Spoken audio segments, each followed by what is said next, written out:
Wow. We're live. Wow. Wow. Oh Wow. no, which one was the one that I was supposed to be using? Am I on What? Drawfee stream or Nathan Karina draw?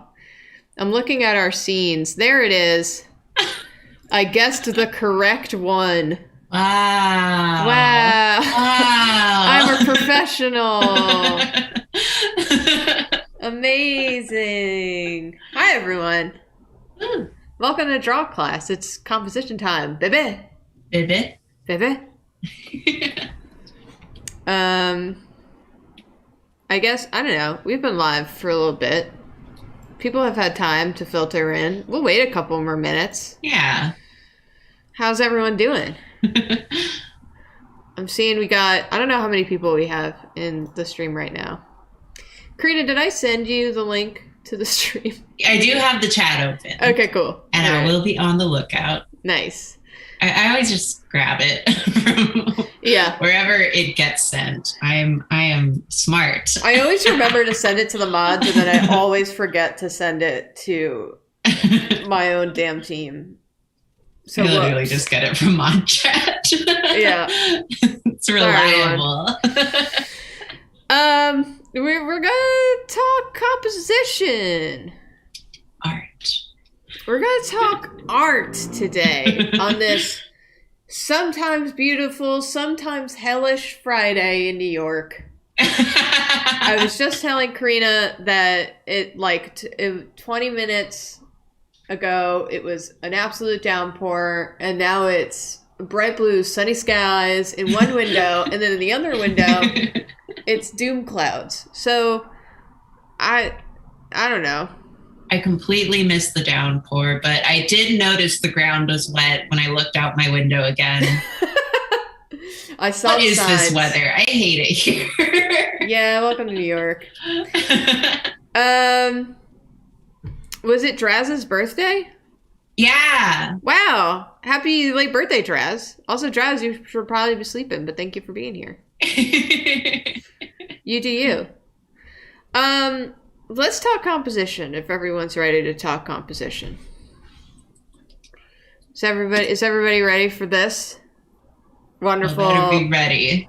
All right. I'm being joined by Karina today because Nathan had his second vaccine yesterday and he is fine, just not 100%. Yeah. So thank you, Karina, for stepping in.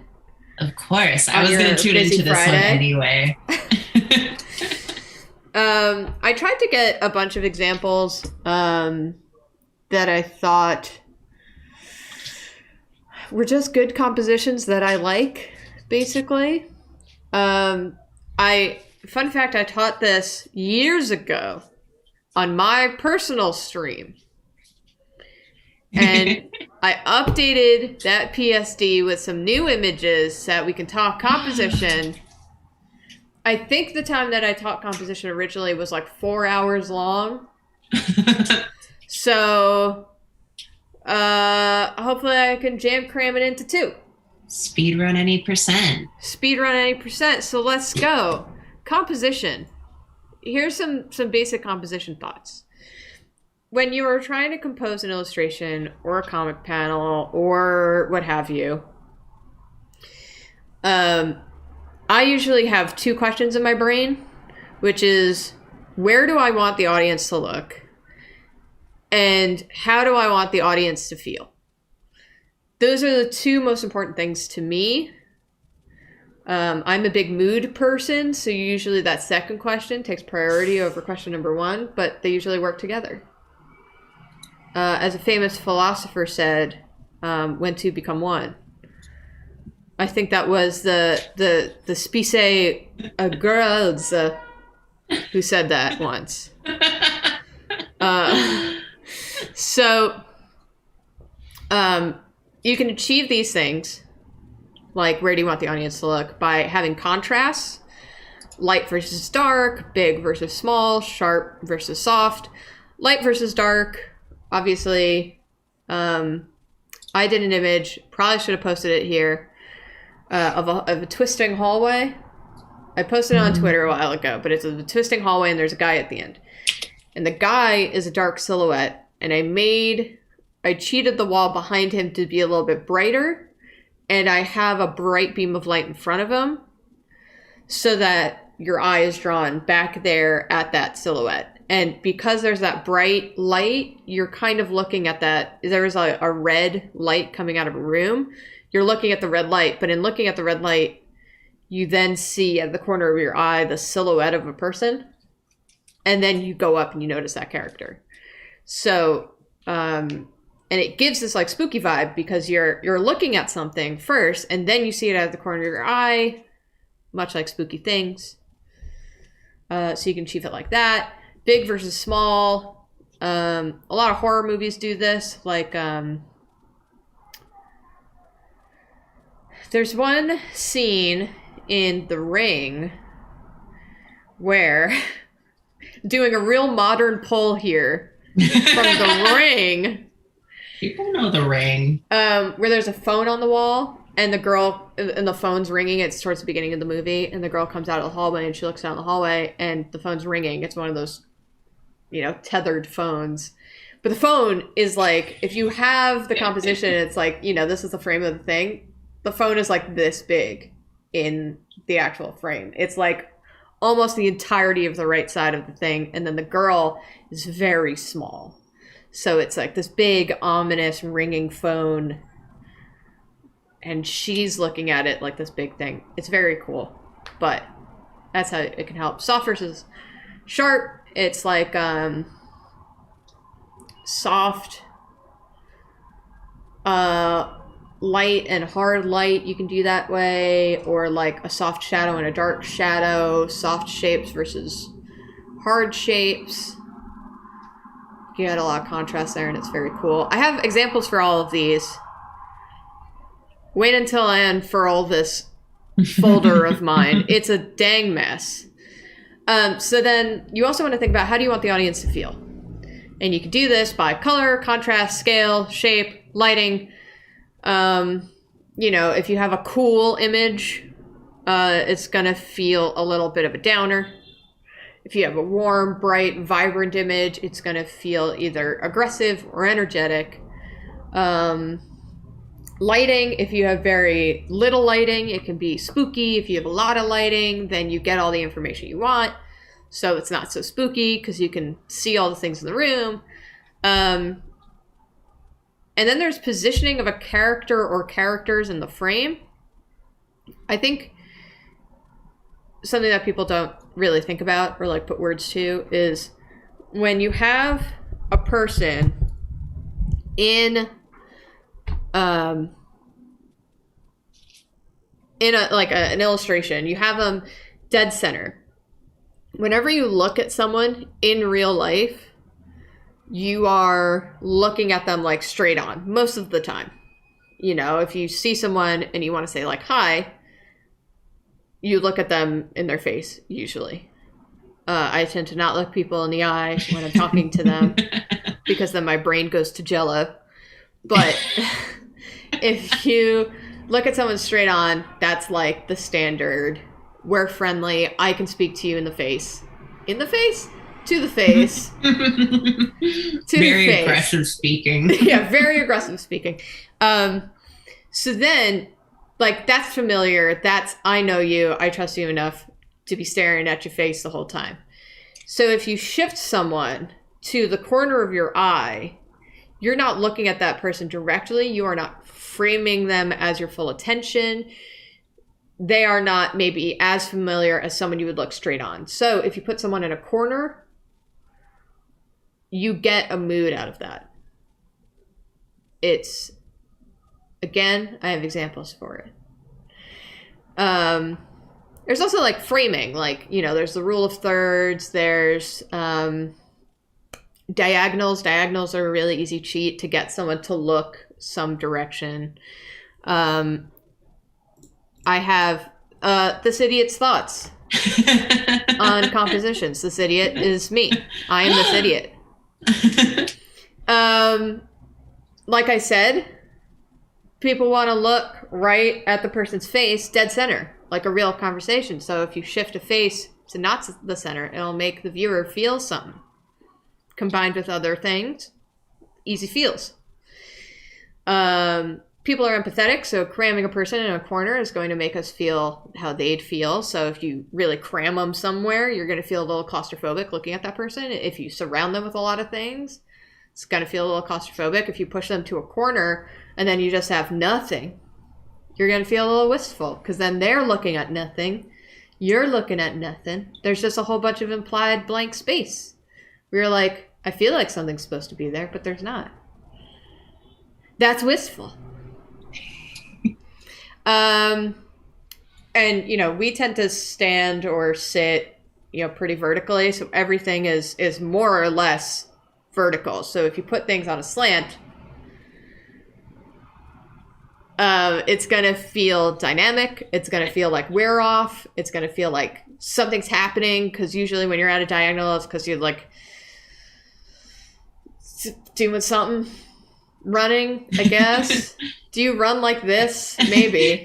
This looks like how this looks kind of weird to the rest of everything behind me. He's just in a dynamic pose. Yeah, he's the main character. Yeah. So I have examples. Karina, I don't know if you have any additional thoughts to what I've said so far, but... No, I want to learn. Okay. I'm here to learn, and also to field any questions from the audience. Feel free. I will be gathering them. Yes. So if you have any questions, feel free to be putting them in. I have a lot of examples here. Everyone, I think, on this planet that has ever heard me speak even once, but particularly the mods, will know that my favorite movie of all time is The Fall with Lee Pace. And it's my favorite for compositions, because it is a beautiful movie. So guess what? We're going to be talking about it again. Yeah. Here's a good rule of thirds. It's a really good versus. Also, spoilers for the movie The Fall. I apologize ahead of time. But the movie is about this guy who makes up this story to get this little girl to do things for him. And he intertwines a bunch of people who are in the hospital with them, and he throws them into a story that he's making up on the fly. And the story changes depending on his mood. But there's a general story where he is fighting this guy in the story. He's like, Lee Pace is the masked bandit, and he's fighting against this evil Odious, which is the best name ever. And Governor Odious is just a rival. Like, he's also a guy, I think he's the guy who's dating Lee Pace's love interest, so he's upset about it. Anyway, there's a lot of verses going on here. There's a lot of symmetry. They're posed basically, let me get out my pencil. You get look, you have pillar 1 and 2. They're almost exactly, aligned there. If we look, it does a rule of thirds. So he is Lee Pace on the left here. Let me get rid of that ruler. This is a rule of thirds. So you have a really nice versus. I really wish this car was shifted over, but what can you do? I didn't direct the movie. It would be a lot worse if I did it. Let's be real. So, you have all black versus mostly white. You have all of the, you have this chunk versus this chunk. But then you have symmetry otherwise. So you get this perfect, you could just imagine the verses here. Yeah. And it just makes for a really good, easy composition. Like, this guy is confronting this guy who isn't even bothering to look this way. He's actually looking that way. I'm going to be drawing a lot on these stills like I am a football analyst is what's going to happen. Put me in, coach. Okay. This is another one. This is, you have basically the rule of thirds again, where this whole chunk is empty. But then in addition to that, you also have all of these dynamic diagonals, and with, you know, this sort of emotion of him screaming, it's very like action packed. Like you feel so much action and emotion from this one still image. The rule of thirds, by the way. Yeah, if I may. Yeah. No, just for the audience to elaborate on rule of thirds. I had basically learned it very loosely. It's like, it's a guideline that is I'm trying to find like a more precise definition of the rule of thirds, but it's like you can align something on this, you can align something on like this line or this line. And it's basically just that we have this, you know, square image, and this guy is at 33%, this guideline. And then this guideline is at 66%. So this is 0, obviously. This is a hundo. And it basically makes almost 100%. So you would get, it's basically like instead of splitting something in half, you're splitting it into equal third parts. Like if we got rid of this middle horizon line, you would also have thirds going this way. So this one would be 33%, this one would be 66%. And it's basically that things can be a little more interesting if you shift them than if something was dead center. Because, you know, if we shifted this guy in the middle, it's like, it's just very obvious. Look at this thing. You know, there's not a lot of like artistry to it. It's like an easy way to make it a little cheated, but there are places where you do use the dead center. Yeah. I think I have more examples of that.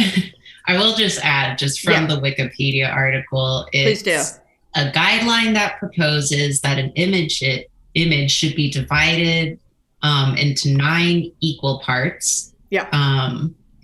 And the important compositional elements are placed along those thirds. Yeah. So you would want something maybe. Yeah. Thank you. For why his face is kind of lined up where it is. Yeah. Because once you put in those guidelines, like.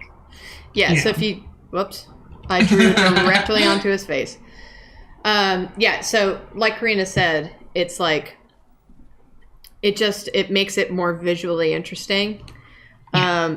Again, that's why his face is placed where it is. That's why a lot of it is not going beyond this guideline here, is because we're just giving him this portion, this 2/3, and this 1/3 is mostly empty. There, you do have this diagonal, which keeps in line with all the rest of the diagonals to keep it interesting. This is a horse. Congratulations. Yeah.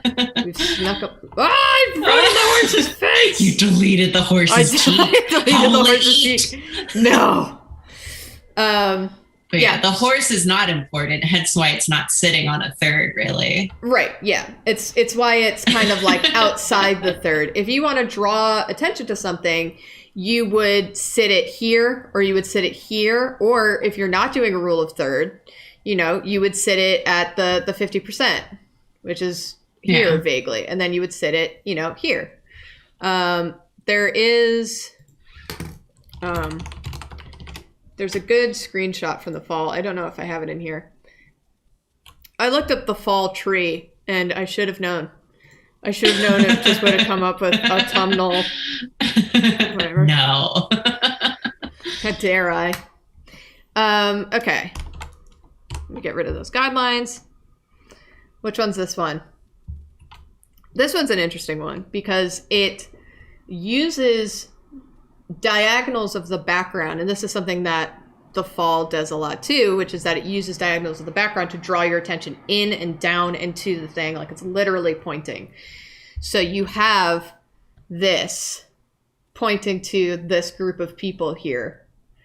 And this The fall, the reason why I'm so like dead set on using the fall as an example of good composition is because they filmed the fall in like 27 different countries just to make the exact shots that they wanted, composition wise and color wise. So every choice that they make about where the background is, where the people are situated, is done very much on purpose. You know, it's not like coincidentally they're just there and there's a mountain and it looks pretty. It does look pretty, but so this uses a bunch of different elements to make the composition interesting, to show you where you should be looking, to make you feel a certain thing. This is after the death of his brother in the story. So you have, again, this diagonal to point you towards the crowd of people. You also have this diagonal to point you there to Lee Pace. You have this bright red here to, you know, draw your eye in, because all of these other colors, while they're warm, they're not as warm as just some bright red. And then you have these red circles to be like, hey, look at this. Oh, it's a little hat. Oh, look at that. That's it. That's the rule of hat. That's the rule of hat. Put someone in a hat and the tension's going to be there. But yeah, it's like, you know, it's just where do you want to look in this image? You want to look where the brightest color is. It's this. Fun fact, school buses are that orangey yellow because they are the color that processes quickest to your eye. So when you see it, you know immediately what that color means. And you can do that with other saturated colors. Like reds. Also, I realized I was on my bad microphone. Sorry about that. Oh my God. That's all right. I didn't notice. That's good because I was eating earlier. All right. But yeah, so that's an easy one. There's this where you don't have to necessarily use background for composition. This is another person versus person. This is, I have a bunch of notes from my other one, but there's diagonals here.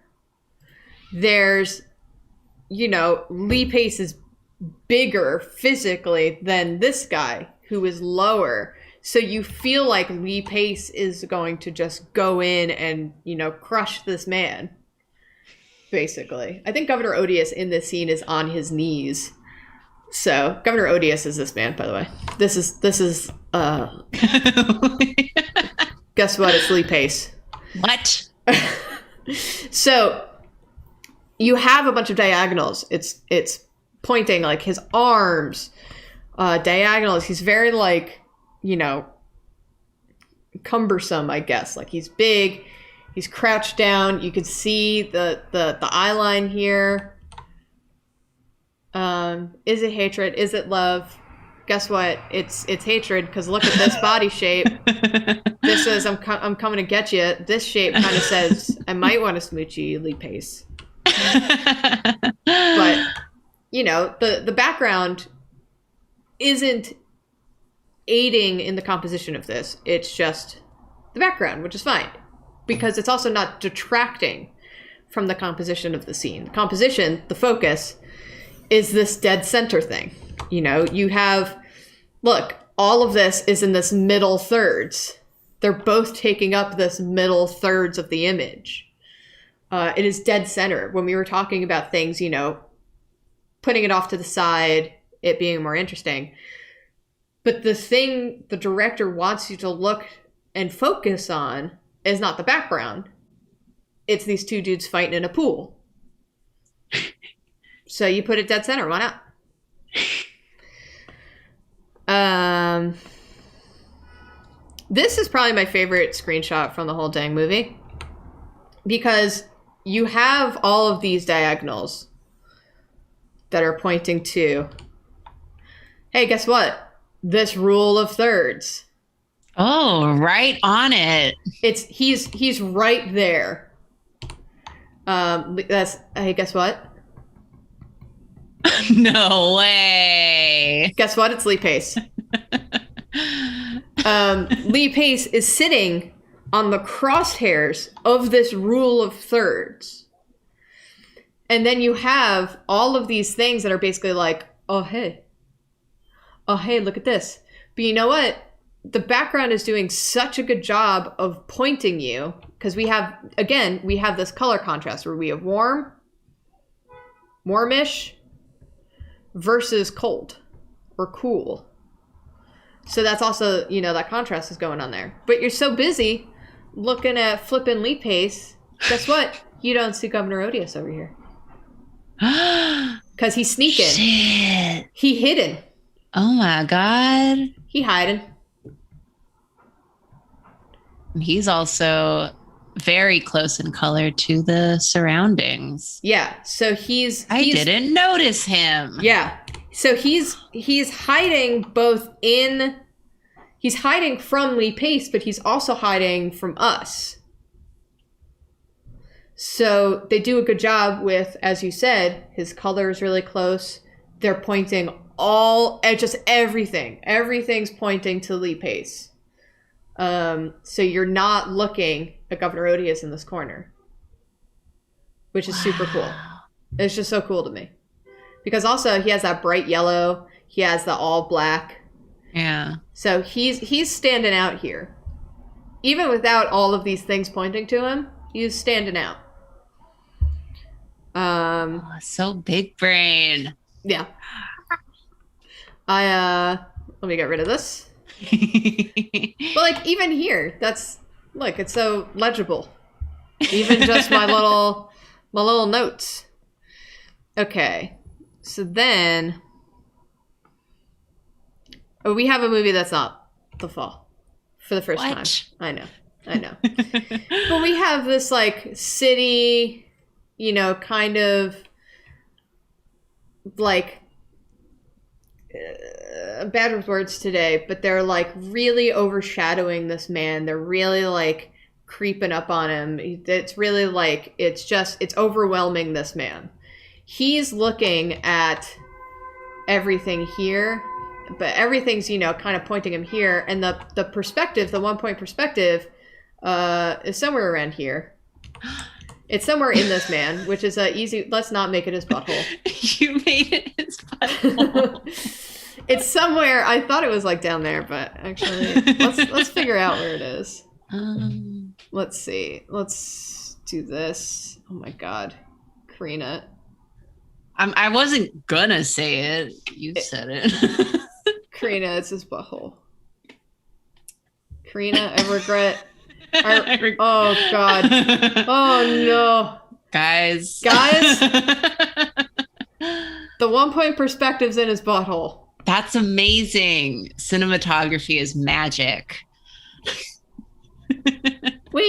So with everything going back behind this man, you are naturally going to look back behind this man. Also, people just naturally look at the one character that's in a scene. But, look at how perfect, rule of thirds is in. He's dead center of this final third. The final third. And this is just 2/3 of garbage. It is most of this shot. And it looks like, because the perspective, the vanishing point being in this man's butthole, that this garbage just keeps on going. The vanishing point is his butthole. I don't know. Cannot believe. You. I know. I didn't direct this movie. That was the director's plan all along. Yeah. This low camera. So it's literally overwhelmingly garbage in this shot.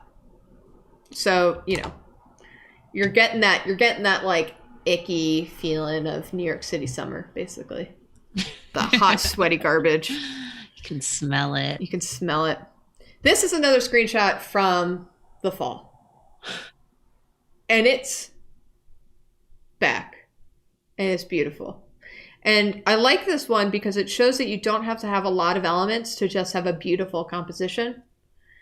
Like, what does this director want you to see? He wants you to see that he's placed this dagger down.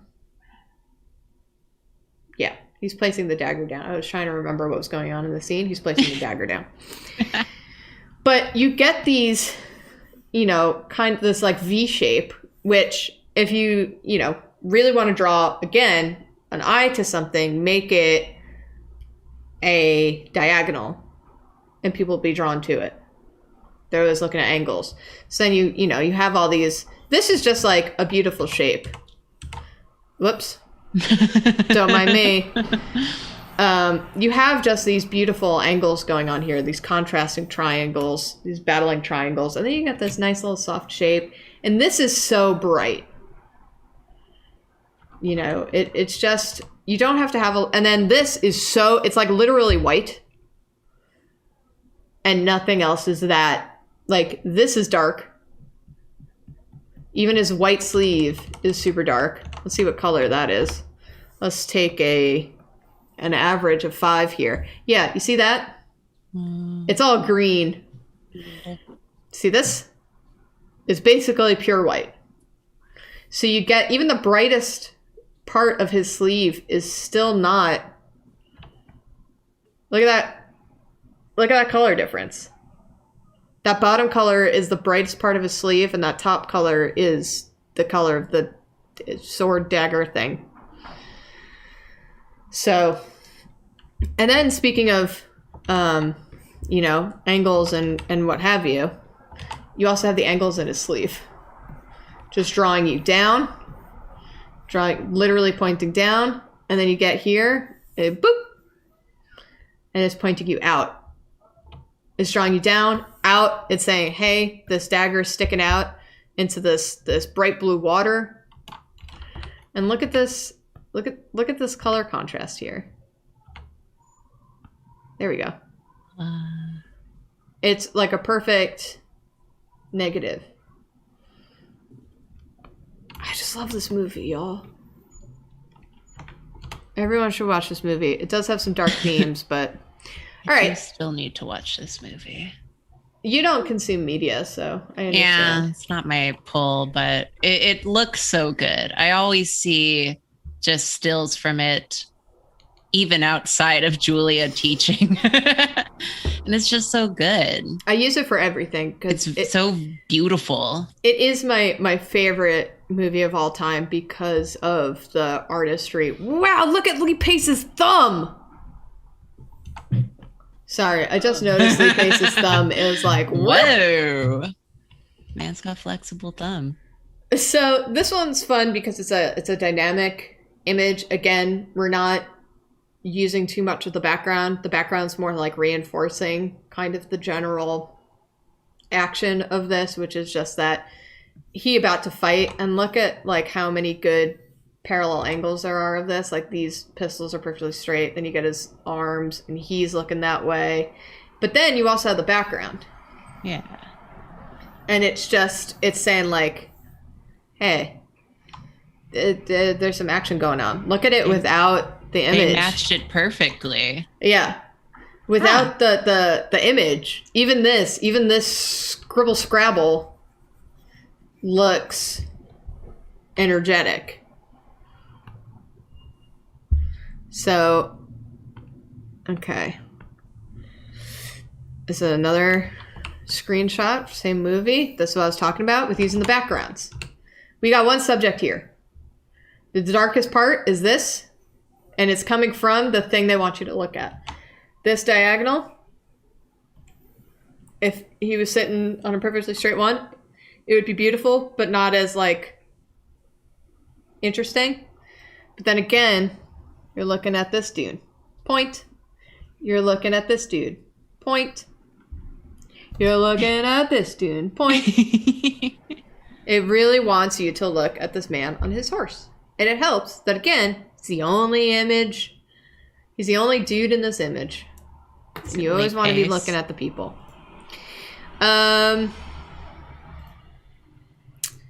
I thought this was a the fall image, but I can't. This one's just a good triangle, very centered composition. We have one guy who sits perfectly in the halfway line. We have two guys that sit perfectly on the thirds line. And then we have two guys who sit perfectly halfway in those quadrants. So it's very pleasing to the eye. And also, they just make a perfect diagonal. Shapes. And then you get it reinforced with this beautiful architecture in the back here.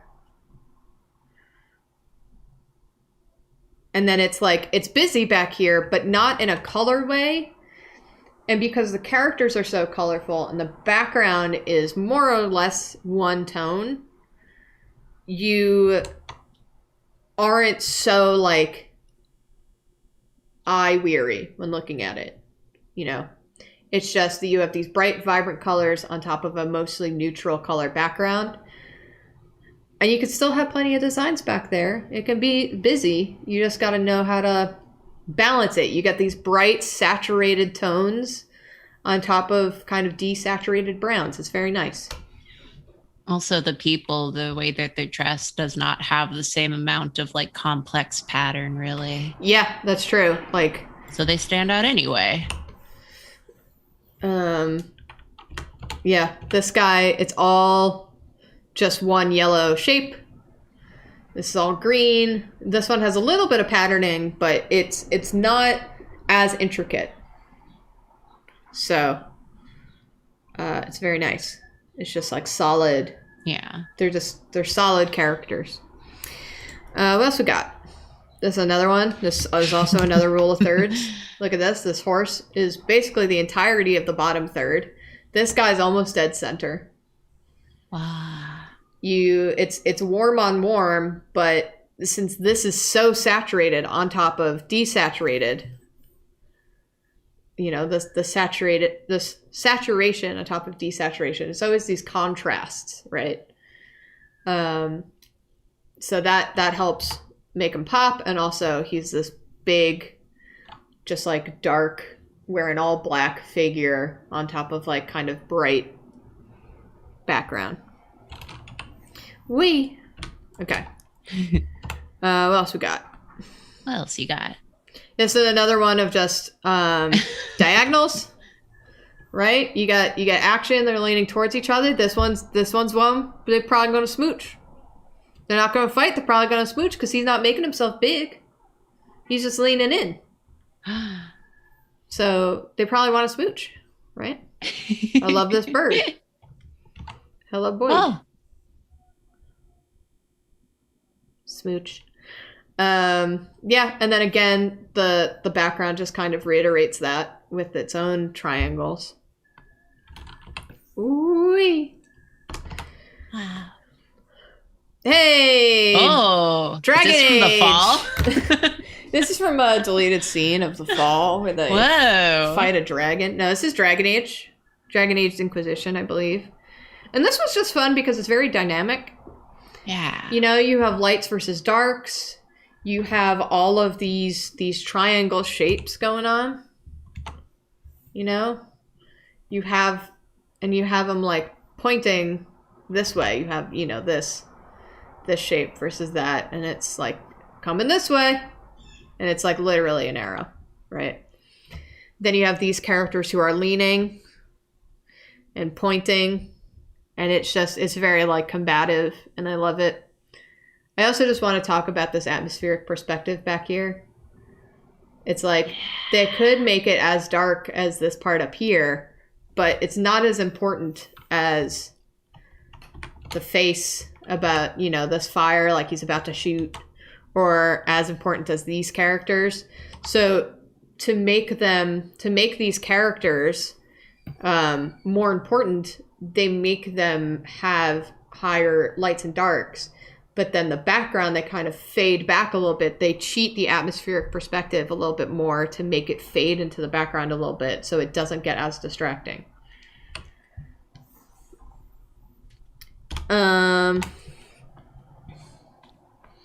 I'm just going through all my examples so then we can talk about and do some examples of our own. Yeah. If at any point you want me to toss you a question, because I do have one in reserve, but yes, it is a whole ass thing. We will do it after. I'm going through. Do you mind? Or is it like that's anytime you want it, just so you know. Yeah, I'm almost done going through my. And if my anyone examples. else has questions, I am stockpiling them. She's stockpiling questions. Feel free to ask at any point. So I really like this painting from a composition standpoint because it uses a lot of light and dark to show you what you should be looking at, right? It also uses a lot of diagonals, of course, to have this combat. This guy is literally pushing like up into there. This guy is throwing it back into him. These people are basically pointing this way. Then you have this, and he's the pinnacle. He's the top of this whole group. So, and they are super bright, right? He has the most bright color or the bright lighting on him. The brightest lighting is on him. So you look at him first. And then I want to address that you have characters back here who are darkened out. These characters are darkened out. But this lady could have been faded just as much as these characters. But she's purposely cheated to be brighter because they want to tell you a story of she has done this to him because look at her. She's pointing. She's bright. They're making eye contact. He's looking back at her. So, and then again, there's this like composition thing here, this battling triangle. So you have just basically every rule in the book. You have dark versus light. You have diagonals. You have pointing. You have cheated lighting. Like this guy, you probably don't notice this guy until like you staring at this thing for a little while. Even though he's in bright red. Oh, hey. You don't notice him as much as you notice probably this part. And then you're like, oh, what he looking at? Oh, he's looking at this bright lady. So I really like this painting from a very like composition standpoint, from very like textbook composition. Here's some triangles. Here's some triangles here. It's a lot of like this group is surging forward and she's making a triangular shape. But there's not a vertical in this other than in the background, which you don't really notice in the background, but everything is diagonals. This guy's diagonal. This guy who's like, I just woke up. What's happening? This gun is pointing towards Liberty, the Liberty lady. You just have all of these dynamic things going on here. The gun. To say, like, this is action. They're surging. They're doing these things. And because the lighting is so bright on her, and she's also in that center chunk. I'm sure that's like basically dead center. Because she's bright, she's in yellow. This is practically white.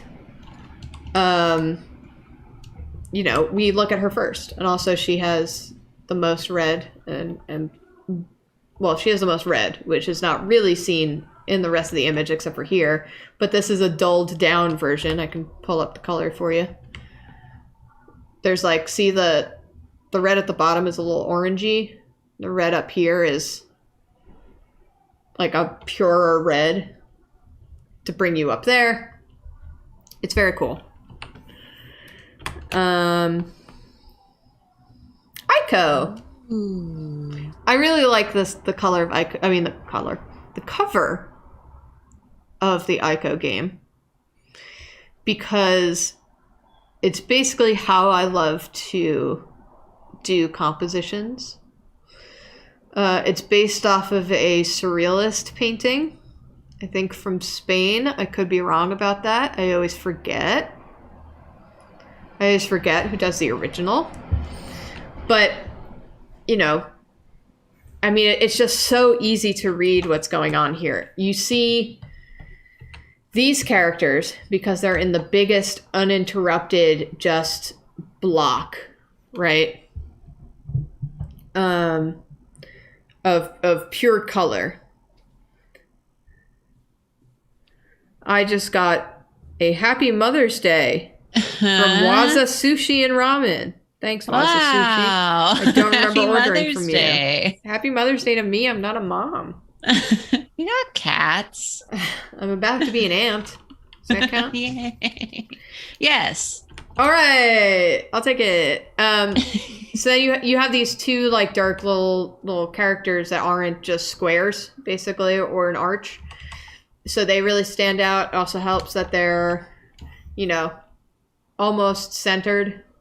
Ooh, this line is pretty centered with this building. But there's like a lot of things that are basically like, since they're so small, it's small versus big. You want to be looking at that. And they're highlighted basically by this big yellow square. So, I don't know. I just really like it because it feels so empty because there's no other people. There's no real aging in here. There's no history. It's just they're the buildings. only organic shapes in there. They're the only organic shapes in these square wild buildings. Like this ladder leads to literally nothing. It's just like we know how deep this thing is. So someone can stand here and be like, wow, did you look at that? And then they'd have to go back down.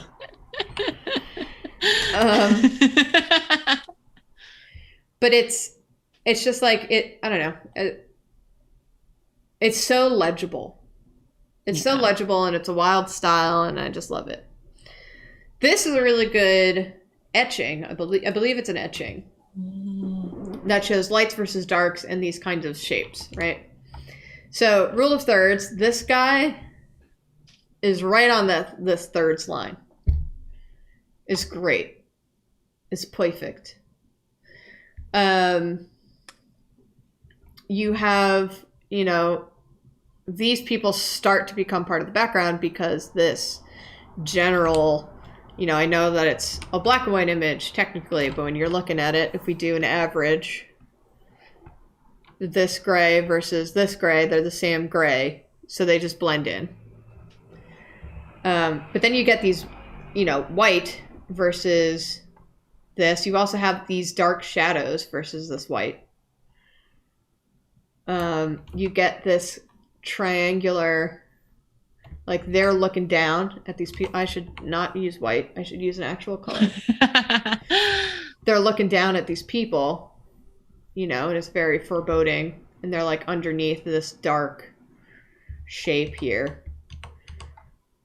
But it's a very good contrast. What are my old notes here? Yeah. This is like what you're looking at. There's people. You get all your information from this little section. There's two people on the ridge. There's people who look unhappy walking by. And then there's the cave in the background. It's the rule of hat. It's the rule of hat. We got another hat. It's also like this part is definitely cheated to be darker to make these two figures pop more. Yeah. If these two guys were standing in front of this, they would probably get lost a little bit, but they cheated putting a little dent in that mountainside. Oh yeah, then we get more diagonals. And we also do a background, midground, and foreground, which is something we haven't spoken about. But that's how, you know, you can do that in tones. And it's great. Okay. It's the fall. Shocker. But everything. Wow. He's just staring into this pit, and it feels, because it's just this one bright, saturated character, and there's so much of nothing going on. We feel like it's coming down on him a little bit. And this is during a very sad scene. And it's just like, it's surrounding him and encompassing him. And it... I just love this movie. Everything has perfect composition. Yeah. So this one, I saw someone asking about like comic panels too. Mm-hmm. I think, I have some comic examples, but a really good person for comic panel examples is Rosemary Valerio O'Donnell. Rosemary Valerio O'Connell? Who the hell is that? You said Valerio O'Donnell. I said Valerio O'Donnell. Rosie O'Donnell. Rosie O'Donnell O'Connell. Hi, everybody. Jacob's here. I'm leaving, going to the grocery store. Jacob's leaving and he's going to the grocery store. Thank you. Thank you for your sacrifice. My coat's not even over here. Why? Wow. You just wanted to be on camera. Wow. He just wanted to be on camera. But there's some really interesting shapes you can do with comic panels. I think she really exemplifies playing with a comic format. And I think, this is so comic booky, this still, because we get this is just black, right? Basically. This whole shape is black. And look, it's like literally pointing up to where this character is going to be. So if you ink to this would be jet black, and there's this shape and it's so like graphical in nature and you just see her like running by. And I can so see this in an indie comic. And I just love it. Because also she's the brightest, warmest, deepest saturated character in this scene. The only character, which also helps. You just get all of these swooping shapes to kind of encompass this character. I'll also get into the comic thing in a second. Again, perspective is going to be kind of behind her head. Everything's pointing up. We are being driven up.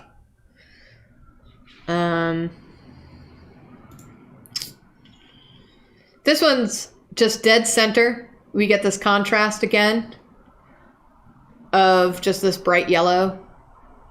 We get the symmetry. He's breaking the symmetry. Oh, we also have these characters running in back here. Oh. But I really like it. It has a lot of energy. The background is so still, but it feels very foreboding on this guy. Let's talk about comics. Another one of my favorite examples for comics is Tim Sale. He's my favorite... Sale! He is my favorite comic book artist. He is colorblind, so he tends to go really saturated when he does his own colors. But because he's colorblind, he has to rely on other things. He has to rely on the composition of the image. So we have this one, which is just so many... Like, there's so many characters in this thing, but it doesn't feel crowded. It doesn't feel... no one feels like they were just scooched in there. They all have, like, a purpose. They were all well placed. So... Nathan says, go up, Baldy. Go up, Baldy. So we have these, again, we have this big shape to point you. And this is big shape. This is big shape 1. Big shape. This is big shape 2. How do I spell shape? I forgot for a moment. But then, just like the layout of these characters, it's like layered, right? It's just a series of downward triangles. And it makes it very dynamic. It makes it just like pushing together, pushing downward. So that's a cover he did. Here's another, we were talking about this earlier. We were talking about, because look, if we tilted this... Hey, No. Here we go. If we make this flat, it's cool. But it's just a guy shooting to the side. Right? Like, it's not that interesting. Oh, hot damn, we put him at a slight angle, and my God, I want to know what he's shooting at.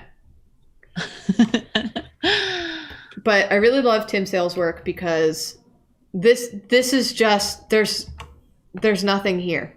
It's just a big, there's no, like, he didn't feel like he had to put in, you know, cape ripples or to break it up. It just helps that it's one big shape, and it's because it's this big, undetailed shape versus this very detailed background that is faded out. And this is super, super warm, this warm color, and this is a cool color.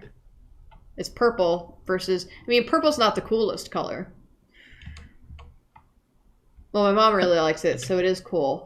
But the red is so intense. The red is so intense, and, like, you know, basically to do colors kind of like, you know, contrasting colors, it's usually cool versus warm. So, like, my teacher, when we did traditional painting, would have us do foreground, middle ground, and background colors.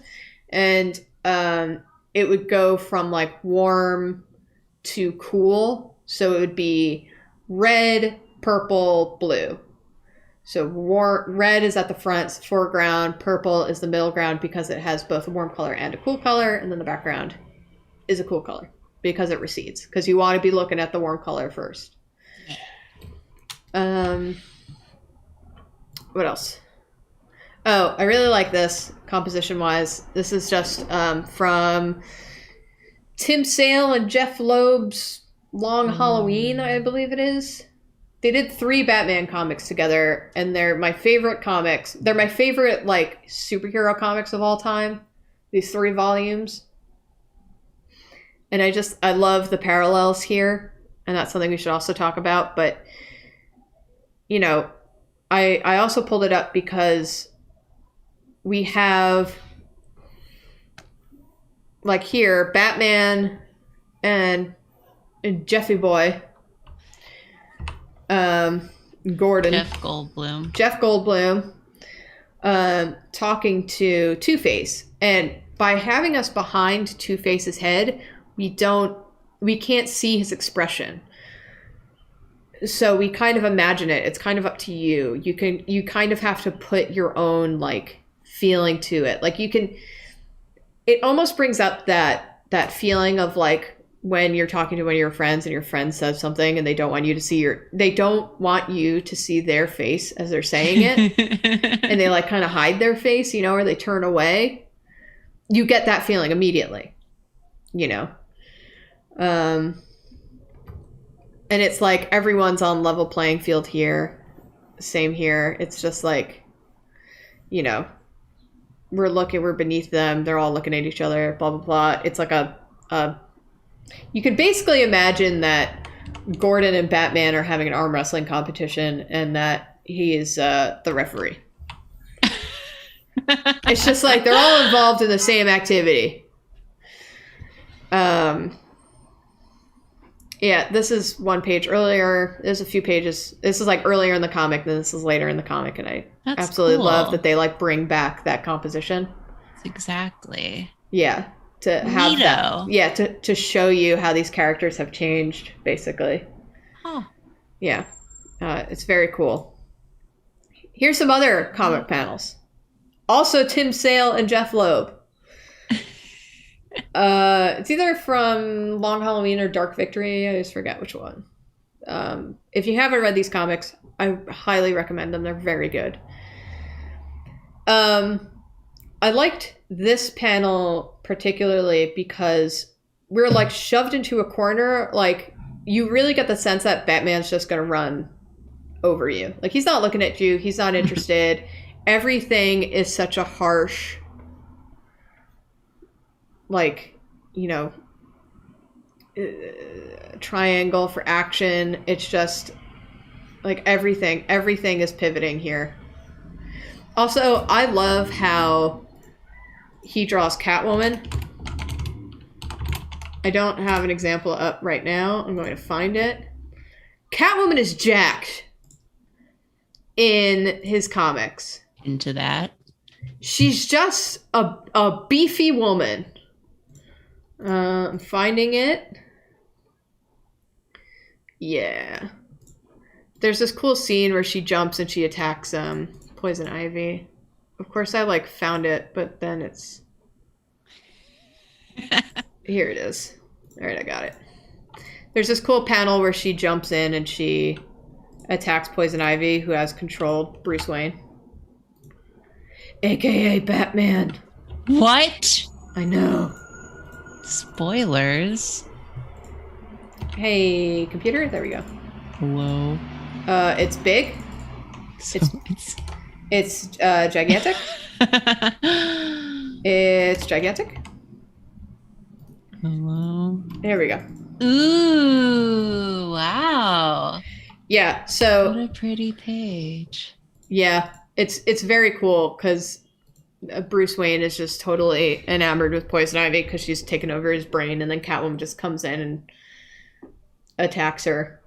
She's perfectly chaotic neutral, Catwoman in the comics, and it's so good. And like I said, she's flippin' jacked. Yeah. As she probably would be. As someone who fights people a bunch. Hell yeah. But I really like this because everything that's in action is just a diagonal. None of these candles in the background are straight up. None of them are flat. They're all flying all over the place. They're all on a wild diagonal. You have Poison Ivy, who's leaning away.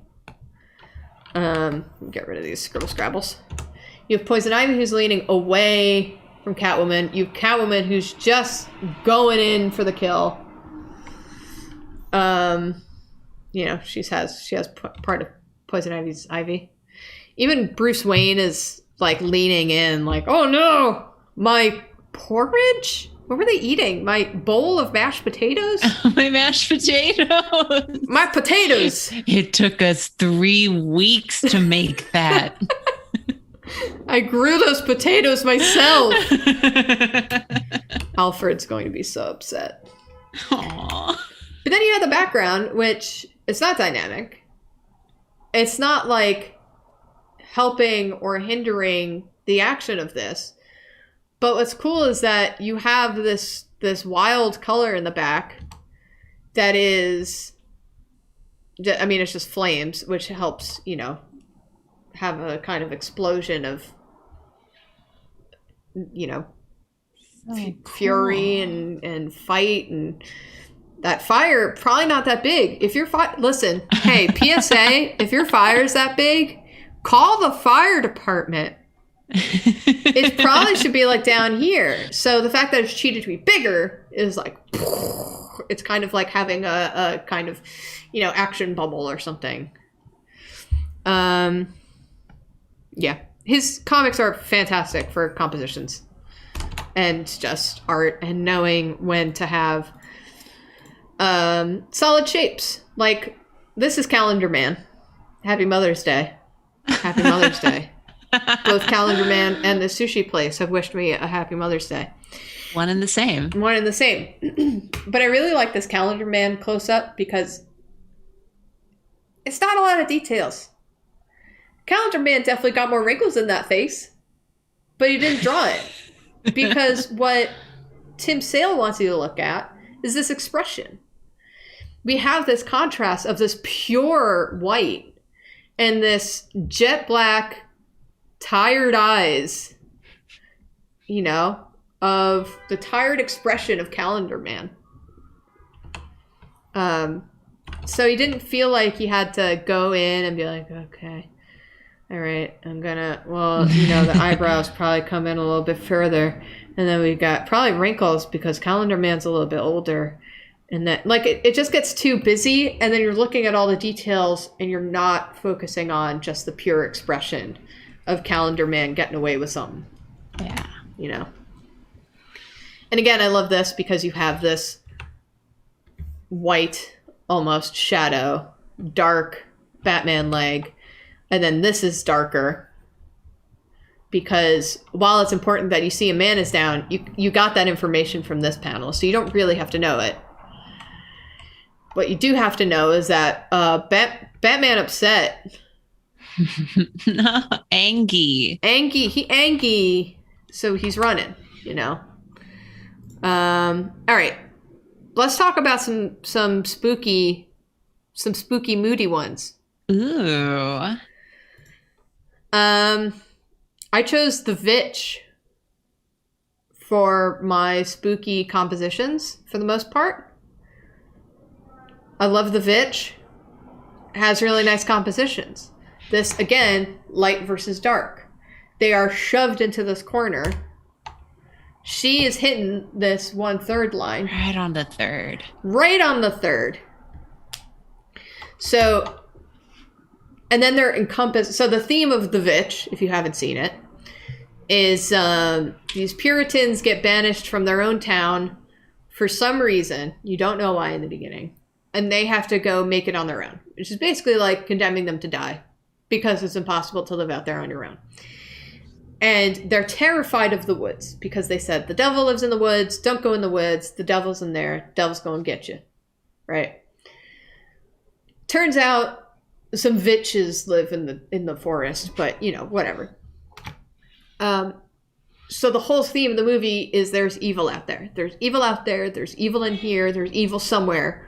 We don't know where it is exactly. We think we know where it is. We're trying to figure it out. So you have this light source is right here, which Vitch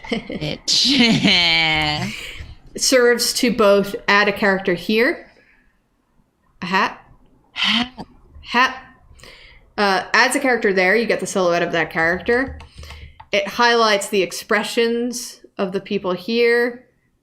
It just gives you just enough information to say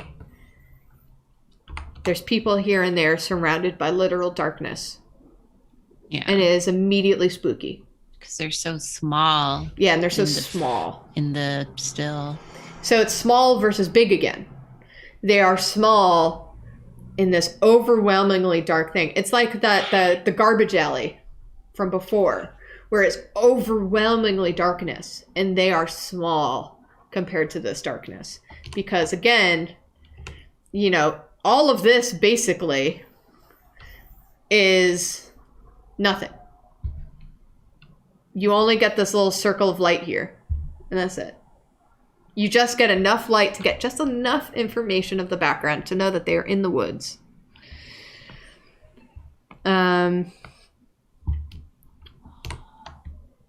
Also, this movie, if you haven't seen it, first of all, warning on that one. It's gross at times. It's really it's a violent movie, so caution on that one. But Anya Taylor Joy, is that her name? Anya Taylor-Joy. I have no confidence whenever I say a name, so I always have to look it up. Anya Taylor-Joy is in this movie. She's Singrid. She's really, really good. She's I think it's the first thing I've ever seen her in, is this movie. But it's, again, big versus small. You have this small character who is wearing a lot of light colors, who is literally, like, behind her, it's all darkness. It's all this upreaching darkness, you know. It's the only thing we've known throughout the whole movie is that there's something in the woods, right? And that, don't go into the woods, there's evil in the woods. And now she's standing with her back to it, and even in the still image, you're like, I don't trust them woods. They're dark, and they're big, and they're most of this shot. Spooky. Yeah. There might be bitches in there. There might be bitches in there. Might be some bitches. Here's another one. Tiny characters. Again. Hey-oh.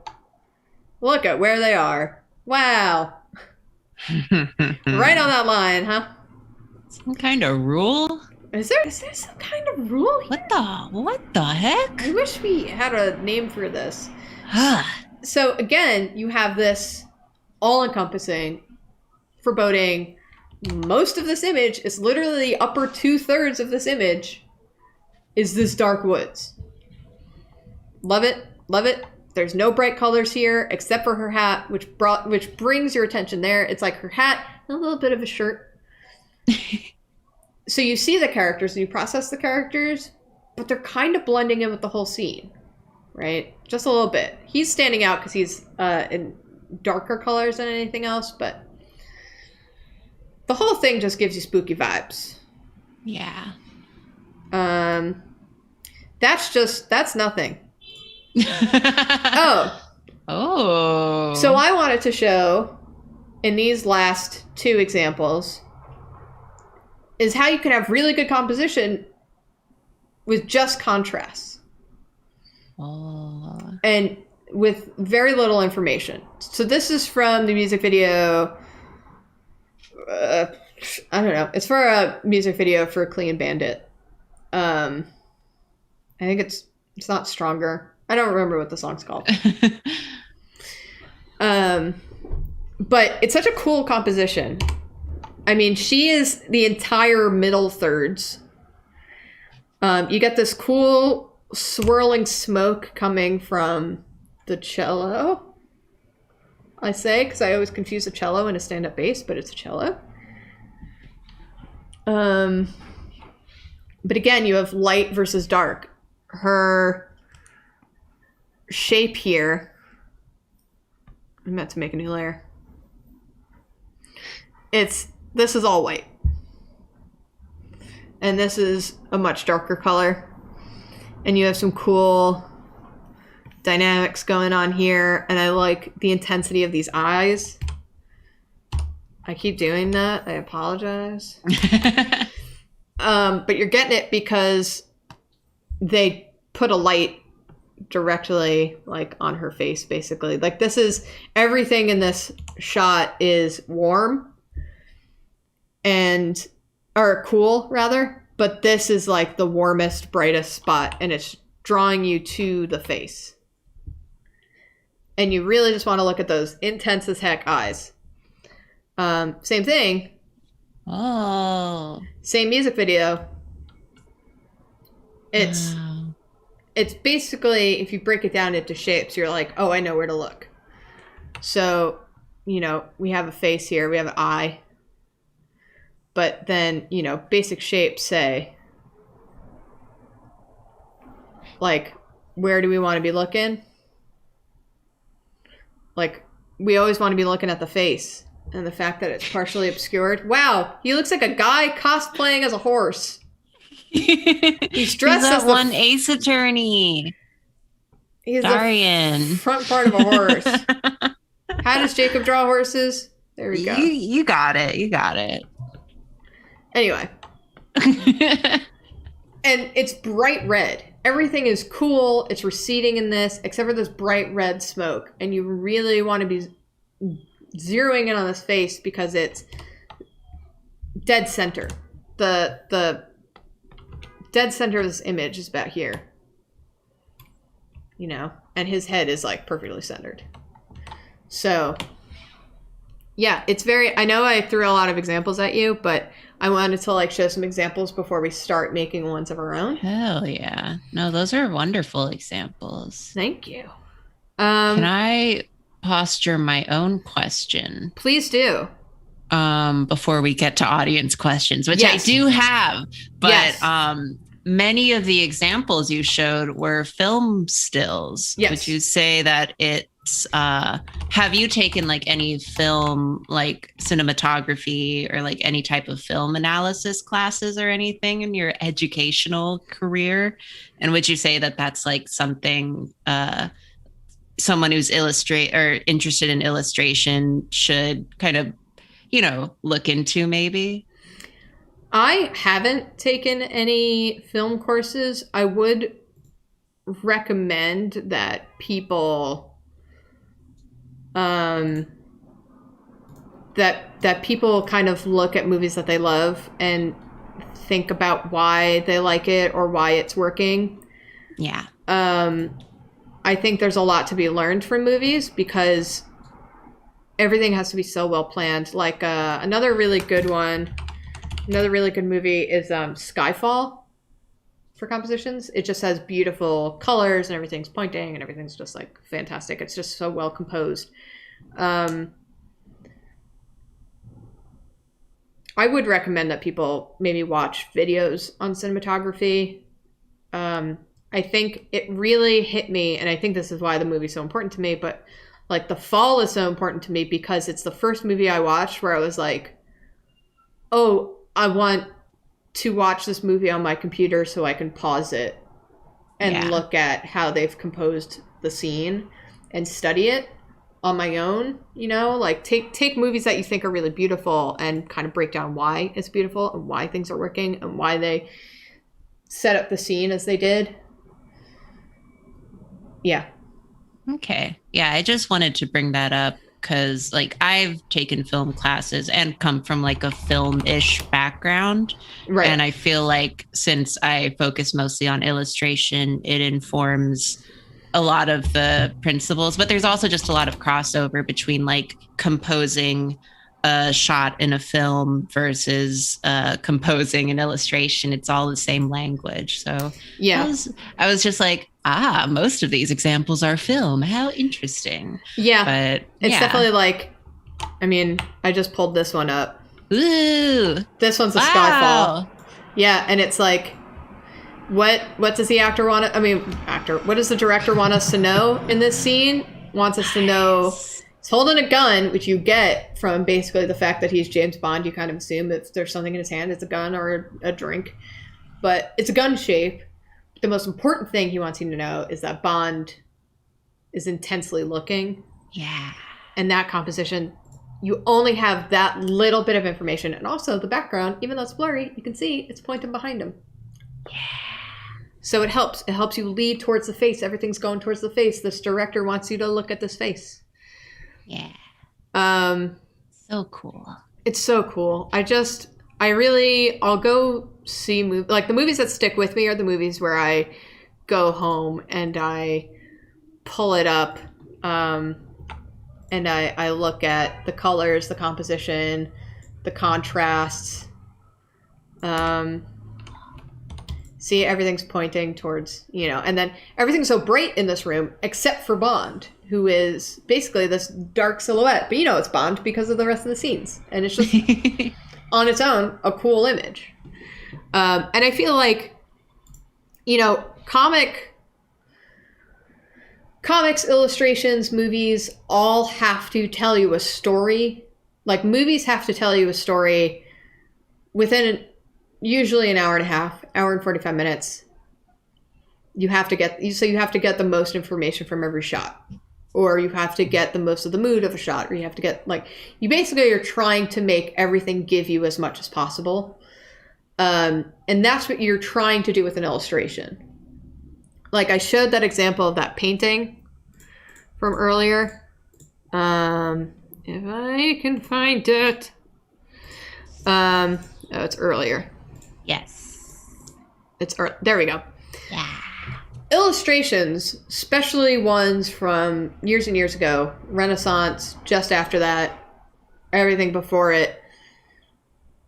Doing art was so expensive that if it wasn't a portrait of a rich person, if they weren't being commissioned to paint a rich person because they couldn't afford paints to just paint whatever they wanted unless they were rich, which is why I love a certain Gustave Courbet, like I do, because he's from a rich family and he was one of the first artists who just painted for the hell of it because he didn't have to think about money. But artists have to be thinking about their budget, so they're not going to waste their paints on anything other than a commission. And commissions are portrait of a rich person, or you're trying to tell a story, and you're trying to tell the most of a story in one image. So I like this image a lot because it gives you the whole dang story. I don't know why she's condemning this man, but I know without a name, without a backstory, without having to read a little blurb, that she has gotten all these dudes to wrangle this man. And it's super interesting to me. It's just super cool, you know? So you're trying to figure out how to make everything in the image purposeful. And you do that with composition to tell the story. And then you use background details, dressing. No. All right. As the bonus details. Where are they? What's, you know, let's set the scene instead of let's tell the story. So yeah, I would recommend looking at either old paintings or movies that you enjoy and kind of figuring out how they're telling you the thing that they want you to tell you. Narrative language all kind of overlaps between mediums, but the more you know. Yeah. I was watching there's a YouTube channel I really like called Lessons from a Screenplay, I believe it is. And he has a video on the fight that happens in Silence of the Lambs between Hannibal and Clarice when they're having that first meetup at the jail. And she's trying to get information from him. And the way that they stage the camera and where tells you who's winning, why. Is it a tie? Because it's like, if they're staring directly at you, they're challenging. We are that other character because it's a conversation between two characters. If we're beneath them, then they are like going over us. They're winning. They're higher than us. They're on like, you know, kind of a metaphorical first place thing. We're on a third place pedestal. And then, you know, it keeps flipping. So it's like Clarice has control of the conversation. Now it's Hannibal. Now it's blah, blah, blah. And it's really interesting. And I think you can bring that sort of thing into your illustrations, into your compositions. So, yeah.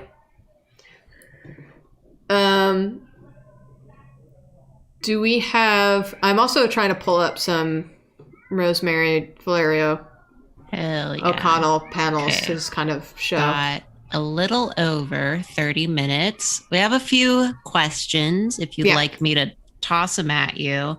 The first one's kind of loaded, but it is, could the golden ratio, which we haven't talked about, help with figuring out off-centering or creepy atmospheres? I don't use the golden ratio a lot, I'll be honest. I think it's one of those things that is overly complicated. Yeah. I think you definitely can. I think definitely if you have golden ratio like in a corner, I pulled up this Rosemary thing to talk about, but like if you have like a character, there's some screaming children outside my window. I love that. If we have a character here and then we have God. just every noise outside my window. All at once. I mean, like, if you've ever seen the cover for the movie Vertigo, the original one, it uses the golden ratio, but it has a dead center, and that has this kind of like twirling effect. But if you have something like this, and just things are like, let's say I'm making this up as I go.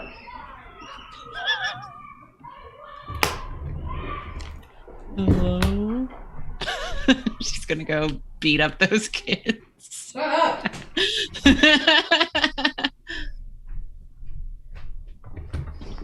I'm back. I had to yell shut up at my neighbors. Aww. It was just this lady yelling. What the heck? Anyway. Julie, are you busting out a whole golden ratio example on the fly? Yeah, I guess so. Nice. But we could have like kind of a hallway that is like, you know, that is upsetting. I mean, it kind of uses perspective a little bit too, but you know, we could do something like that.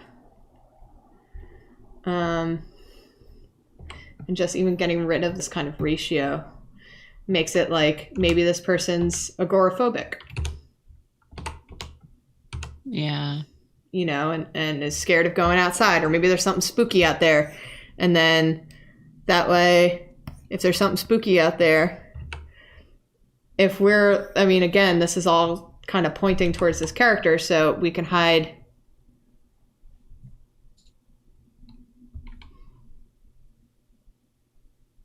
We can hide like a character back there because everything is pointing towards this person. That by the time you see this person, you're like, oh no. So yeah, it's golden ratio is interesting. I don't really ever do it. Yeah, I've never used it on purpose, and it confuses me. But it is interesting to see if things play out and fit it regardless.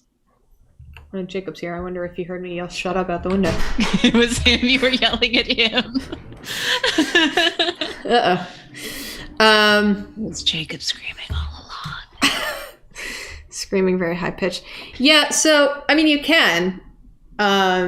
You should use every tool at your disposal to make the atmosphere or point someone in the direction that you want to. I think the main rule with composition is just like make it consistent. And you'll be good. Maybe if you find that interesting, it's something that you should experiment with, audience member. For sure. That'd be really cool. I wanted to talk about this. This is from an excerpt of a Rosemary comic. But you have this busy scene. And it's nice because the character you're supposed to be paying attention to is this one. And you kind of do straight away because of this big blank space when all of this is so crowded and she's kind of like the tallest character here. You get this, let me get rid of that. You get this diamond here. And these people are they're blended in with the darkest part of this image. So you don't really see them. So you get this, like, she's the top here, and that's why you notice her. And she's also, the last person to be in this big blank space. You get one of the few round shapes here. That's not a person. And it's kind of like bringing you around to this character. And then, my God, you get this action that's happening here. You read that, and it's a lot of people, but you read them because they are white on top of a receded background that is gray. It's, like the tone of the background. And then you have this. You've had this whole busy scene this whole time, this whole page. It's so busy. And then you get this empty one where she has nothing behind her. So you get the feeling that she's thinking. You get that feeling from it. Yeah. So introspective. Yeah. Because you only get a hint of her face. So you kind of get enough information to know how she's feeling about the situation. It's very cool. She's probably my biggest influence in making my own comics and how I do comics. Tim Sale is definitely my number one for illustration, basically, which is funny, but she's definitely my biggest influence when I'm doing comics. What other questions we got? This one's another whole thing. We've seen a lot of ways that you should do composition. Mm-hmm. What are things that you shouldn't do? What does bad composition look like? Bad composition is a composition where you're not getting anything out of what you are looking at. So, my friend and I used to joke about, we used to kind of blanketly call it college art films. where it's like because where my friend used to go to college, they did a lot of like artsy movies that were black and white for no reason, and just like a lot of things that people made to be artsy, but they didn't understand why it was artsy because they just stole it from another movie and they didn't understand why. Done without intention. Exactly. So like there was one movie, they had a channel that only played these movies. It wasn't an art school. I also have to say that up top. Oh boy. But they had a whole channel on their local college that only played these art films. And it was like this person coming home and they were having an argument. Literally, I feel like a movie, you should kind of get the gist of what's going on. Even when you have it muted and you don't have subtitles on. You should kind of be able to like follow along with some sort of story. No idea what was going on in these because the compositions were so bad, right? There would be a person who's like, these two people were having a fight, but the person in the beginning of the conversation was having an apple and they like put it down. And then I swear to you, the composition for it was like, yes. You love roasting art school. And then there was just like a shelf here.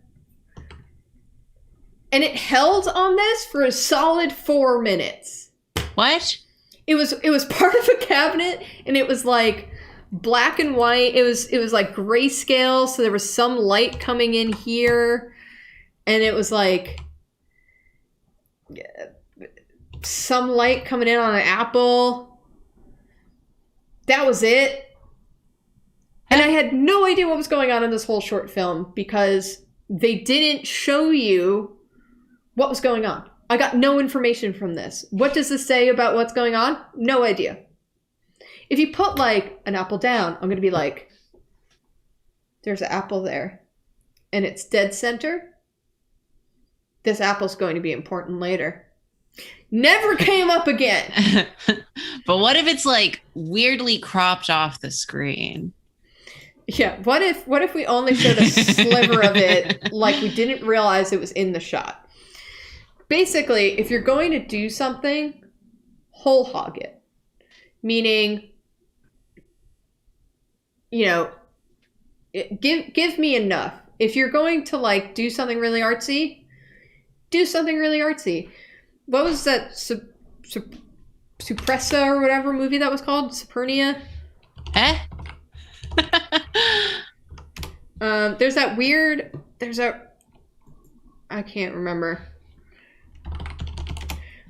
There was that super weird artsy movie that like everyone looked at it and was like, I have no idea what's going on, Supernia or something like that. And everyone was like, I have no idea what's going on, but for some reason I love it. And it's just because there's something going on there. Like the lighthouse is super weird. But it knows what it is, and it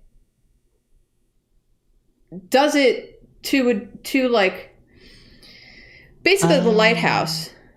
Did you find the name of the movie? Is it Superbia? Superbia, maybe. It's an animated short. No. Just kidding. That's not what we're talking about. Go on. Jacob's not answering me again. Wow. Because you yelled at him. It's because I yelled at him. Suspiria? Is that it? It's Suspiria. Wow. Thank you. Thank you, chat. Suspiria is so weird. And you watch it and you're like, I have no idea what's going on. But I enjoy it.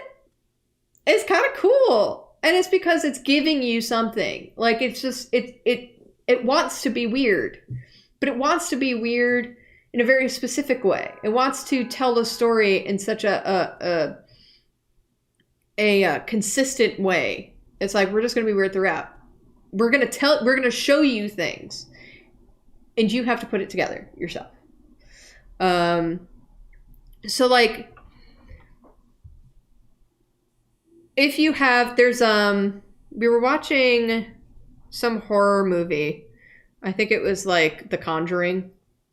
But basically, like, the characters, whenever they'd be sitting around, there would be like hints of the evil going on, and it's because like the names would be spelled out of like what they're hunting, like in the corner. Like if you want to hint things, hint it while something else is going on is kind of my thing.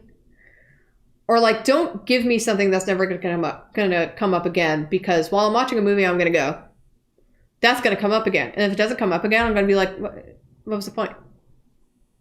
What was the point of that? Yep. Yeah. So I feel like the only things I would say with composition is make sure there's a clear focus. Don't let things get too jumbled or lost. Don't make it a Where's Waldo. Yeah, don't add too much information that it will like overwhelm. Yeah. Unless that's your intention. Yeah. Have a clear thought of what you want out of your image before you start your image. Don't give us too information unless that's what you're aiming for. Make sure that the thing that you want everyone to see is seeable. It kind of goes back to the first two things that you brought up. What's the focus? What's the mood? Yeah. So if you make it about that weird apple film, the fact that the apple is like in the shot but isn't the focus, that's a failed sort of like visual. You're not giving me anything with that shot. What's the point of this? Yeah. If you're going to go through the effort, make it worth it. Yeah, because if the focus of that story were the people arguing or whatever it was exactly, then there shouldn't be that much like visual nonsense just kind of like there. Yeah. Averting your attention from what the actual thing. So the same with a single image, like an illustration. Mm-hmm. If the focus is a character, you can have all this other stuff, but if it's demanding as much of your attention as the actual focus, then you're failing your composition. Yeah. Like this, I go back to this painting. There's a lot of things that are not the exact story, but things that help in the story. The dressing, the props. The props help sell the setting of the story, right? We got this cool tiger rug. We got this toppled over table. The table's toppled over probably because there's a fight and someone threw it over. There's a tiger rug and, this bed with blankets and rugs on it or whatever. And those are all props. Those are all dressing. They're there for me to get a sense of where they are, to get the feeling, to get kind of the setting. And nothing here is made unnecessarily. There's nothing like off to the side where I'm looking at it and I'm trying to guess what that thing is. I should also say the big thing with compositions is don't do tangents. Don't do bad tangents. I have a very funny example here. I Googled bad composition. And I got this image that is like very much a bad composition. So why is this a bad composition? Little pointy head, little bald man. Yep, because it looks like he has a super pointy head. I'm just gonna blur his face just in case. It's perfect. It's too late. Oh no. I've already seen him. Whatever. So it's bad because you have all this empty space and then you have this. And then you have this pointy thing. His tones are so close to this tower that's in the background that it's becoming one shape. If you blur your eyes or you make this small, it's a pointy hat situation. Pinhead. Yeah, it's a pinhead thing going on. Someone said that tangents are really hard to avoid. It's art. Something that took me a really long time to accept was it's flippin' art. You make the rules. You can do anything. You're like God. You are God. You say, okay, this arm is going here. Oh, it's creating a tangent with something in the background. Shift that arm up. Move the background. Down. Sometimes like this, I did this a lot in the Drawtective's final scene because I like drew in the characters as I do. And then, I mean, I had everything laid out, but then I like finalized the background once they were all essentially done.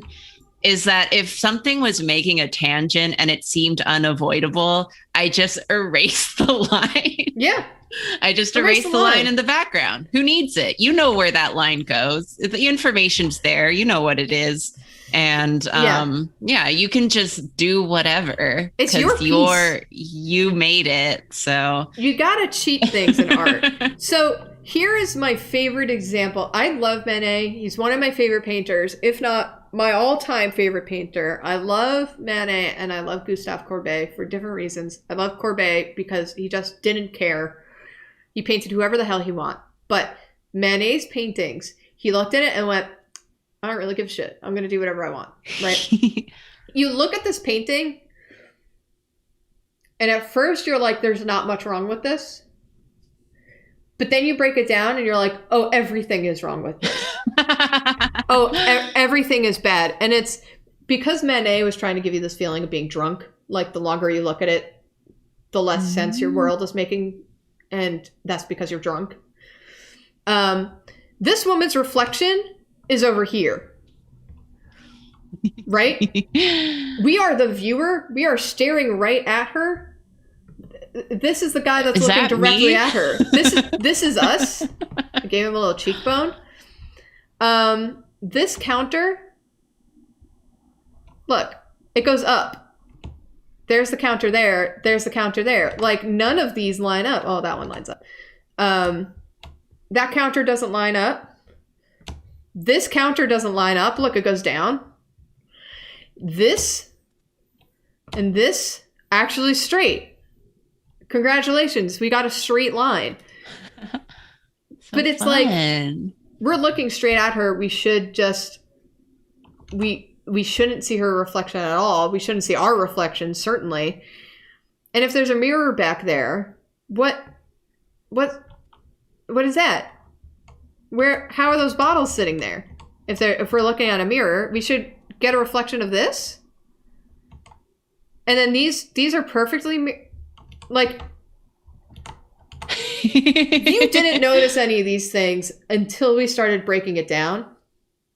It doesn't make sense. You can cheat. Art, most people don't notice what's going on in your piece. You know when you look at a piece that you've worked on for like eternity and you're like, oh, this thing's bad, and then you post it on Twitter and you're like, haha, I've lied to everyone. I've tricked all sucks. These people. Look at all of these mistakes. None of them see it. That's because that's what we do. We look at it and we're like, oh, cool. Unless something is egregiously wrong. Yeah. You know, unless you got an eye that's like, when you do that canvas flip and you got eye that's up here, you got eye that's down here. No one's really going to notice. If you get the face right, no one's going to notice diddly squat. The brain does a lot of work to make things make sense. It's like... As long as it's given enough information, it'll just fill in the blanks. Our brains are so good at filling in the blanks and with making associations that we literally look at the front of cars and go, haha, it's a face. It's not. It's like a thing with two lights and a grill. And we're like, haha, I know that person. I know that guy. I know that guy. Looks like my dad. You know, like, just cheat. Yeah. But we are going to notice tangents because we want to connect shapes. And so if there's something leading into something else, we're going to be like, I don't know what that shape is. For some reason, our brain looks at tangents as if they are one, and then our brains are just like, I don't know what to make of this, dog. Yeah. I'm stuck. So much of art is just tricking the brain in all the right ways. Yeah. It's experimenting enough where you figure out what you can cheat. Yeah. Yeah, it's awesome. You got any other questions? Yes. Let's see. Which one of these would be good considering we're running out of time? Yeah, sorry. No problem. Would you have any tips on how to make a piece feel full but not crowded, or alternatively, how to make a piece feel purposefully empty without being empty? That's an interesting question. Yeah. To make it be full without feeling crowded. I think to make it full without being crowded is like if you're doing a scene that doesn't have people in it, make sure that there's not a lot of sky or ground. Break up big shapes with smaller shapes. And I'm not saying that they have to be perfectly detailed. I'm saying like if you have a sky and you throw a tree, top of a tree in there, and you don't even have to draw the leaves because maybe that'll get too busy, you've immediately broken down that shape. If you have a character in that space, give that character a little bit of room, like what Karina was saying with not connecting the lines. If you are doing a comic panel that has a person in it and there's a lot of things going on around them, don't have those lines touch that character. Have them get close, but don't touch, because then you can give that character a little bit of like personal breathing room and to make it less busy. You know, this panel feels very, especially like this panel feels very busy, this middle panel, but it feels very crowded. There's only 4 characters in it, and it's because we got a lot of detail. It's because we have that contrast, we have that highlight, and because they are the only characters that have this white coloring as opposed to this blue, they're standing out. It's still a very busy panel, but they're very legible, you know? Yeah. And this final panel feels very purposefully empty because we have that contrast of the previous panels being very busy, and all of a sudden, bam, head empty, panel empty. You know? You know, we get all this energy. It's like energy, quiet. Yeah. So it feels very purposeful. I think. Yeah. No, sorry. Oh, I was just going to say that, like, with composition, a lot of it just, like, really boils down to intention. Yeah. Because, like, if you want something to, like, feel empty, then you're going to make it look empty. Mm-hmm. And, you know, if you want to fill something up, but not, you know, draw attention away from your subject, and that's just something you're just going to do purposefully, I think. Yeah. I don't know. It sounds very obvious, but at the same time, like, it's something you need to, like, just keep in mind when that's what you want. I really think it comes down to clear intent. Know what you're trying to do when you go into it. Know that you are trying to have a pensive panel versus an action panel. Have that clear. It's like the stupidest tip when you're trying to learn how to do lighting, and everyone's just like, know where your light's coming from, and you're like, yeah, of course, but then you get to it and you're like, I don't know where this lighting is, I'm gonna make it up as I go, and then you make it up as you go and you're like, uh-oh, I should have figured this out. Know what you are trying to do when you get into it. So yeah. Bye, Zappy. Bye. Just have a clear intent. Karina's Digimon was leveled up. Got more handsome. He's fighting. He's fighting. Yeah. That down here. I don't know. It's. I mean, I can have another question while I make up a comment. So I find dynamic poses the easiest to compose. How would you approach something more neutral, such as standing or sitting, but make it interesting, like compositionally? Standing or sitting compositionally. Again, it always comes down to contrast. Like, I make a lot of comics that are pensive or like introspective comics. I'm going to make up a comic right now. Wow. You got 8 minutes. Yeah. We can go a little over because we've started a couple minutes after, but that's true. Yeah, it's like to make sitting again, it's like, you know, if they're sitting at a computer. I've always been bad at comic panels, by the way. I'm just very bog standard. I never wanted to become a comic artist, and then I did it for 8 years. This is literally how I do my panels. You're doing great. Yay! You remember what I said about going into something with intent? I have no intent right now. I'm making something up as I go. But like, if we're making a story about someone sitting at home during the pandemic on their computer and like, you know, work or something. You know what? Let's make this panel big.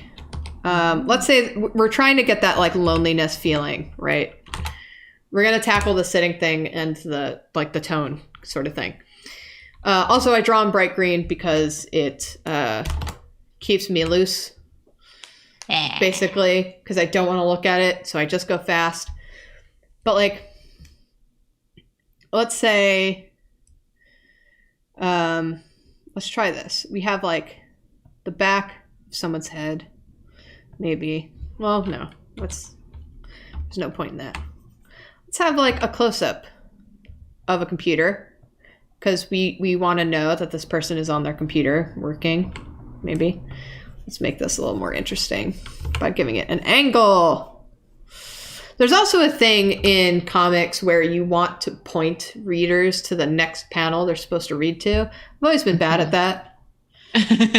I say as I point people down here. But like, you know, we could have this, and we could have like, let's busy it up with like a glass, maybe some wrappers.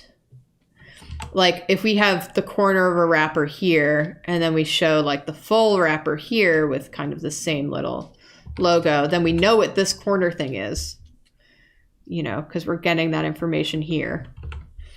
Let's do like a plant. Let's have like. You're really going to draw a whole fucking comic. You know it. Right at the end. Right at the end. That's our Julia. Yeah. Yeah. Okay. Then we have like. For the education. Then we have like the expression. You know, we can get a lot of out of mouth expressions, just like, you know, we get this mouth, get a little bit of nose. And then we're going to say that this person is being lit by the computer. And we're going to have the lighting be there, you know. And then we're going to have, maybe we'll have like the eyes. Someone's blasting music outside my apartment right now. People are just rowdy. It's because the weather's nice. Yeah. The weather gets nice for one day and everyone's just losing their minds outside. We don't even have to show the whole expression. You know what we can do? We can just do eye. Yeah. Just give me what I need. Always start with what you need. What you need to be showing. Let's do some bags like it's a really interesting thing, especially in the medium of comics, is that because you have to draw so much. Yeah. You have to be, you know, especially, this is a thing I had with Hawkeye PI where I had a very short schedule for most of it.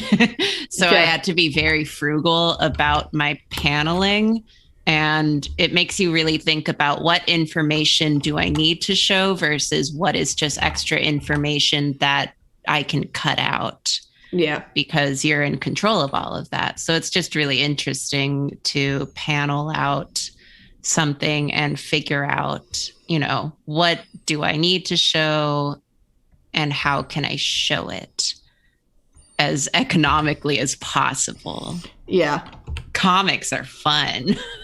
Yeah, because it's just a lot of work. And basically, if you're going to bother, because whatever you add, even if it's something you didn't think about, you're like, oh, whatever, I'll just put whatever there. You're still having to draw the thing. You might as well make it a thing that is purposeful. Like, either way, you're going to have to draw something in that space. Make it something that is worth your time and the audience's time. Okay, so I have like this person hunched over. And then, we can have the screen be really bright. And then we'll have like,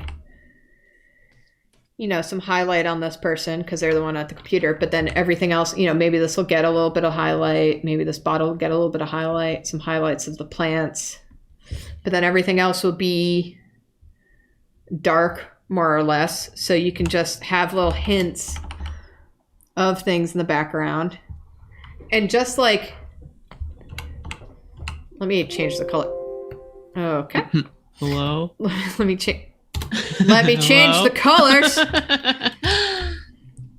Now the lighting's opposite. Dang it! Fooled. No. How can I fix that? I'll just. Okay, whatever. I'm stuck with it, I guess.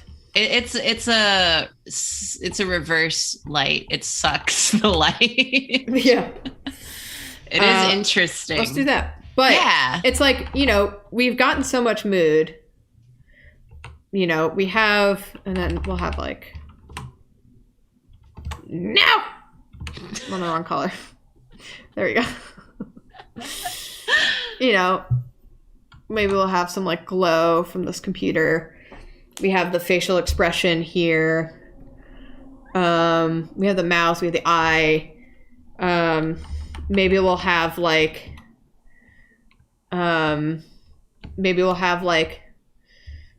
message from the boss that's like, did you get that work in? And then we'll have like a little timestamp that's like, 3:42 a.m. And we're like, oh, we have all the information. Yay. Yeah. And then, oh no. Oh no. Where is it? I found it. It was the corners. It was the four corners. But if I do this, I love a moody comic, so I can kind of just bust these out. This isn't like, Hell yeah. This isn't gonna win an Eisner Award, but it's got all the visual language. Yeah. Down pat. Working on it. Working on it now, boss. And then it's just like, we got the tired eyes. We have all the information we need to get this whole story, and we've had 5 panels. Yeah. And we get a mood, and it's all because of contrast, lighting, what we've chosen to highlight, what we've chosen to focus on, what we've chosen to tell our audience. Yeah. I will add in that just another thing that I've experienced making comics. Shit, where was I going with this? I already forgot. No! But the more static, like not dynamic scenes are the more challenging ones. Yes. Because, and this also ties in with film, because no one wants to watch a scene where 2 characters are talking and it's just shot, reverse shot, reverse shot. That's boring. So I will say that if you want to, put yourself up to a little comic challenge, have 2 characters just talking in a place and see like how you can add in like information by making it more like visually dynamic. Because that was something, again, that I had fun doing in Hawkeye PI, because the entire first 14 pages is just them sitting in a car talking. So there was a lot of I don't want it to just be like them talking face. So it was a lot of just cutting away to show more about the characters in subtle ways, and also just changing up angles to present it more interestingly. So there's a fun little challenge. Yeah, I did. You reminded me that my comic, the Matador, which I have up and has been up for a while. Yeah, it's excellent. Thank you. It's I'm trying to find it real fast. I think this is it. Yeah. Hey. It is it's the printout version that you made for me, so thank you. It is a conversation between two people. That's what the whole comic is. Yeah. But how I tackled it being not so boring was that I had the conversation be like a recalled conversation while something else is happening. Yeah. So, this comic's really old now, but still slaps though. Thank you. But it's a conversation that's going on during other things. So that's how I tackled it being boring.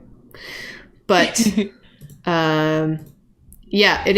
is hard definitely to make a more interesting thing with static characters, but it can definitely be done, and you can do it through lighting, or how you've decided to situate the people, or the tone that you're trying to achieve at the same time. Because if it's just like a neutral tone and people are just sitting, then that's fine. But give me something interesting in that scene. Give me other characters that are doing other things. Or, what do you want to show? What do you want to communicate? And do you want extra levels of communication, to the audience, etc.? Yeah. I love being an artist. I can do whatever the fuck I want. Yeah. It's like what I can tell people how I want them to feel while reading this. And that's awesome. I think that's it. I'm sorry if that was a little hectic. I tried to show as many examples as I could and try to break down why it works. It was helpful, and the examples are really good. Oh, thank you. It's a complicated thing, but I think, experiment with it. The best way that I found for me to find, good compositions is doing comics, because if you just have shot, reverse shot, as Karina said, it's super boring. So you have to start zhuzhing it up, and you start getting bored of drawing the same square panel, square panel, square panel, square panel, person talking, person talking, person talking, person talking. So you try to make it interesting for yourself. It's that exercise that professors will have you do, where they have you draw a cube in space 100 times. I used to have to do that in college. And it's just because after the 20th time, you're like, dear Christ, there's no other way to explore a goddamn cube. And it's just because you are so bored of that damn cube that you find interesting ways to do it. And that's what you got to do sometimes. So hell yeah. But yeah, I hope this was helpful. Sorry it was a little crazy, but thank you everyone for being here. Thank you for being a patron. Thank you. If you are watching this VOD a month after, maybe think about becoming a patron at the Drawclass thing, because then we got this live chat. Karina was pulling up questions from the chat and I was answering it. You can get your questions answered. And we try to announce the classes early in the month. So you can also switch to that tier for that month if you want that lesson, and then you can drop down afterwards. Wow, so smart. Cheat the system. We encourage it. We encourage it. Any way you want to support us, we will take it. Yeah. But no complaints. Thank you, Karina, for second chairing. I appreciate it. I know you're busy today, so I really appreciate you coming down. And everyone else, thank you so much for being a patron and for coming out here and watching class. Thank you. And we will see you next time. Yeah. Goodbye. Bye.